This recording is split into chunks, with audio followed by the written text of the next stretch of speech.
I love buffalo chicken tenders, but when you bread and deep fry them, they're really high calorie and they're very high in fat. These low calorie sticky buffalo chicken tenders are 66 calories each and 0.8 grams of fat each tender, and they're super easy to make.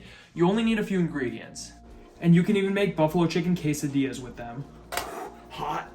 Get your chicken breast and pat it dry. We want this really dry because we do not want any of the liquid or the moisture inside the chicken to make these soggy. Water is the enemy of sogginess. This thing is insanely overgrown. It's almost the size of my head, and that's ridiculous for one chicken breast. Let's cut it in half.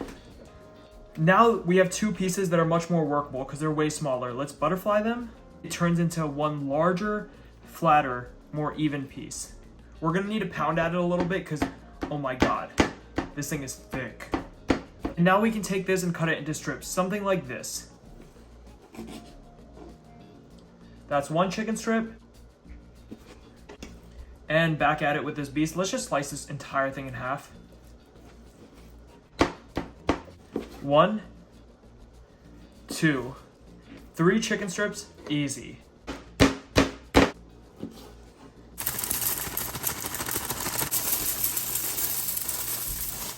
Let's start by making our seasoning, which is going to use cornflakes, not Frosted Flakes. Frosted Flakes has a ton of sugar in it, has more calories, and it will burn if you use it to crust the chicken.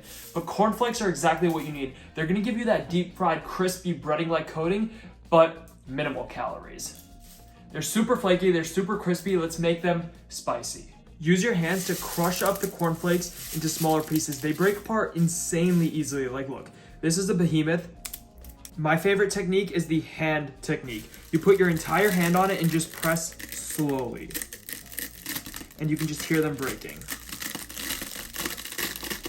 Not gonna lie, it's quite therapeutic to just take a bunch of cornflakes and just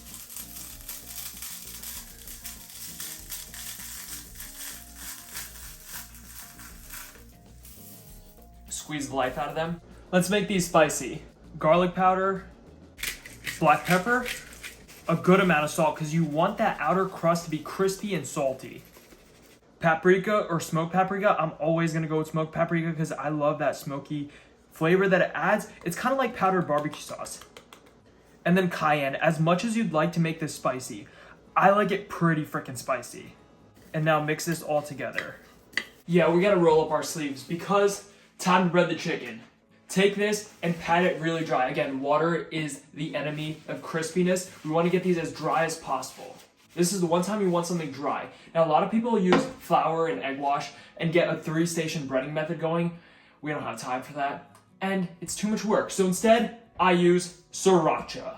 Season every single step of the process. So pepper, cayenne, because we want this spicy, paprika, can't forget garlic powder, and a whole bunch of salt. Now we take sriracha and just go. Give the chicken a light coating. You don't need that much, probably about a tablespoon for everything. You want to get the chicken sticky so the cornflakes stick to it without adding water. Unfortunately, there's a sriracha shortage again, so I'm back on the Tabasco sriracha. Love Tabasco, love sriracha. Don't know if I'm a fan of Tabasco sriracha. I think it makes both products worse. It's kind of like ketchup and ice cream. Love ketchup, love ice cream. Don't know if I would like ice cream flavored ketchup. Or ketchup flavored ice cream. That's what I was trying to say the first time. Take a tender, dip it in the cornflakes, really press it in. Look at that, perfect. Flip it around, press it in, tender, cornflakes, roll it around.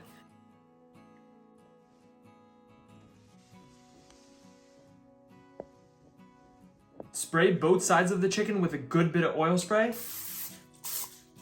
I don't have a wire rack, so what I've done is I've taken my oven and I've covered all of the grates in foil.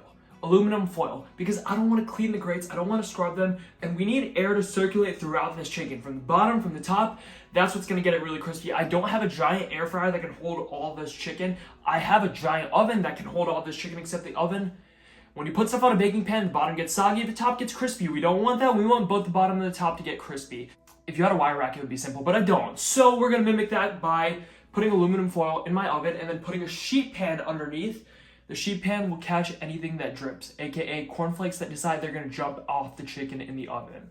Let's bake these 400 degrees, 15 to 18 minutes. I don't know if anyone has ever told you this, but sugar-free honey is a scam. It basically has the same amount of calories as regular honey, so it's pointless. Sugar-free caramel is also a scam, but that's besides the point. Just not enough calorie savings. But sugar-free maple is a gift from the gods.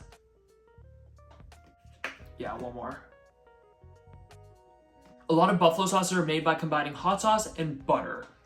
It's just insanely high calorie. Instead, a lot of people use honey and hot sauce, still insanely high calorie and just full of sugar. Instead, we're going to use sugar-free syrup and buffalo sauce. Frank's Red Hot. Get a pan and add in 100 grams of Frank's Red Hot. It's so good. It's one of my favorite hot sauces. Tabasco's number one, of course. And then 25 grams of sugar-free syrup. Now heat this on a medium-low heat, mixing it around for a few minutes until it thickens up. And that's enough bubbling. It's been 3 minutes. Off. Chicken is done and it is crispy. Look at that. Take a strip, dip it both sides, and once it's nice and saucy, back on the plate. 855 calories for the entire plate of 13 chicken tenders. Each tender is 66 calories and 0.8 grams of fat. Insanely low fat considering these are mimicking deep fried tenders. You can sit down and eat the entire plate, or you could space them out throughout the week. The only problem I found is if you space them out throughout the week, they don't stay crispy forever. I'm sorry. You could put them in your air fryer or oven and they're gonna get crispier again, but then they're not gonna be super saucy. What I've found, one of my favorite ways to eat these is to make buffalo chicken quesadillas. So I'll show you how to do that. And check out the cookbook, link in the description. 100 plus recipes, it's epic. 30 grams of Greek yogurt and a teaspoon or 2 teaspoons of hot sauce, 1 teaspoon of sugar-free syrup, small pinch of salt, a tiny sprinkle of oregano, and a small pinch of garlic powder. Just a few cranks of freshly cracked pepper. Heat 4 corn tortillas on a low to medium heat. Now flip each one over. It's just gotten a little bit warm. A spoonful of sauce on each tortilla. 10 grams of cheese per tortilla. I'm using Fiesta blend because this is a Fiesta right now. Lay on some buffalo chicken strips. I'm using 1 strip between 4 tortillas because I don't need that much protein right now. The Greek yogurt has protein, the cheese has protein, and the chicken has protein, but feel free to load these with as much chicken as you'd like or as little chicken as you'd like. Throw on some buffalo sauce, just because that buffalo flavor, you can never get enough of it, and fold these all over. Heat's on a 7 out of 10. Let these get golden brown. Both sides crispy.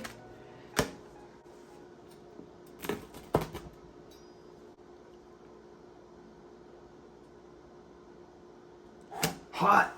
Tenders or quesadillas, your choice. Thanks for watching. Give it a like if you liked it, subscribe if you're new, and I'll see you in the next video. I need to make buffalo one day, not buffalo chicken, buffalo.